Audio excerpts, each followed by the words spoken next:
Hello! Hello, hello. Moi c'est Chris, Moi c'est Clarisse. j'ai 40 ans, Moi 34. comment vous dire Alors généralement oui, les gens se présentent et disent ce qu'ils font dans la vie. Nous on n'a plus d'emploi. On a décidé de démissionner pour profiter de la vie avec nos enfants, voyager en famille. Et donc depuis novembre 2019 on est sur les routes du monde. Ouais. Et on découvre chaque jour plein de choses, on kiffe à mort. C'est juste le bonheur. Mais en même temps, on se dit qu'une petite pause dans notre vie H24 à 4, ça nous ferait du bien, mais ouais. ça doit rester entre nous.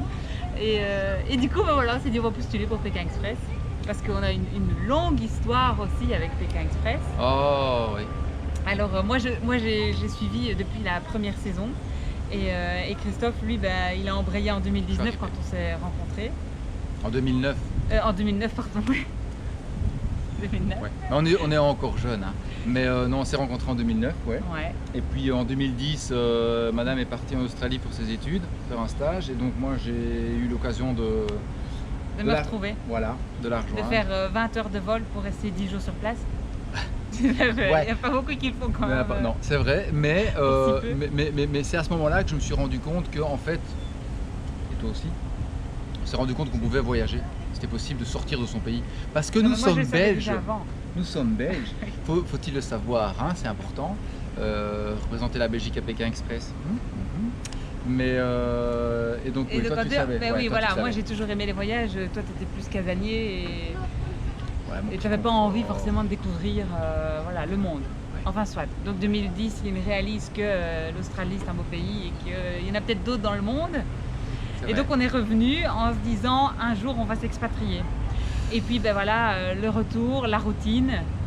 Moi j'ai fini mes études, donc j'ai cherché un boulot, et puis voilà, on a pris un appartement, et puis on s'est dit on va acheter une maison, avoir des enfants. Les gros blasés de la vie. Ouais, voilà. On est super heureux avec eux, et ils étaient super heureux dans notre maison. Ils sont géniaux, hein. Mais chaque année, on regardait Pékin et on se disait... Depuis... toi c'est depuis le début. Oui, Pékin. depuis le début, j'ai déjà dit. Mais on regardait et on se disait... Allez, il y a un jour, ça va être pour nous tout ça. Ouais. Parce qu'on avait deux rêves. Le premier, c'était de découvrir le monde, faire un tour du monde. Voilà, on est en train de le réaliser. Le deuxième, faire Pékin Express. Et là, ça va dépendre de vous. Ouais. Et donc voilà, ce petit rappel chaque année. Et puis les enfants étaient là et la maternité, moi, m'a beaucoup changé. Voilà, ouais. Et du coup, moi aussi, mais. À partir de 2015, la naissance d'Oscar, je lui ai dit écoute, voilà, on va tout faire pour réaliser ce projet. Et c'était pas forcément s'expatrier. Au début, c'était vraiment s'expatrier. Et puis moi, je me suis dit mais je vais pas être heureuse parce que je vais pas assouvir ma soif de découverte. Voilà. Donc je lui ai montré pendant 5 ans que c'était possible de tout quitter et de voyager, de réaliser son rêve. Oui, mais il faut dire que j'aime bien mon petit confort aussi, donc il faut le temps que ça mûrisse, hein, cette idée. Parce que là, nous sommes dans un motel américain en Floride, à Florida City. On vient d'aller faire les Everglades et les Keys. Ouais. Et demain, on part sur Miami. Et du coup, voilà, ton petit confort, les motels, lui, c'est pas trop son truc, mais bon, voilà, le budget fait que. Enfin, soit. Et donc la maternité m'a changé, je t'ai convaincue, et après 4 ans, enfin presque 5 parce que c'était fin 2019, on a vendu la maison, on a quitté notre job et on est parti en tour du monde. Ouais. Et donc ça fait 1 an et demi qu'on voyage malgré la Covid. On est déjà rentré 2 fois, mais là maintenant on est sûr, on ne veut plus rentrer, sauf si c'est pour une bonne raison. Quelque chose de spécial. Là.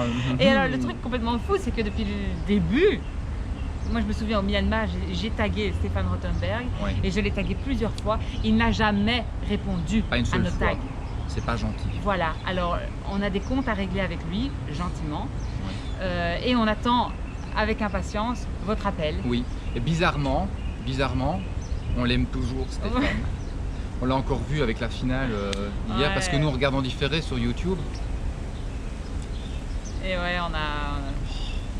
Oh, je me vois déjà en finale. C'est con. Mais bon, on n'y est pas encore, voilà. Non. Mais je pense que c'est tout. Oui, c'est tout. On n'a rien d'autre à dire. Donc... Mais sinon, oui, moi je suis peut-être un peu plus aventurière que lui qui aime bien son confort, mais vous l'aurez compris. Et... Oui, c'est vrai. Voilà. C'est vrai, mais je pense que nous avons toutes les compétences requises pour pouvoir faire un Pékin Express. Oui, c'est un office. Enfin, N'importe qui dira ça pour accéder à Pékin Express, vous allez me dire.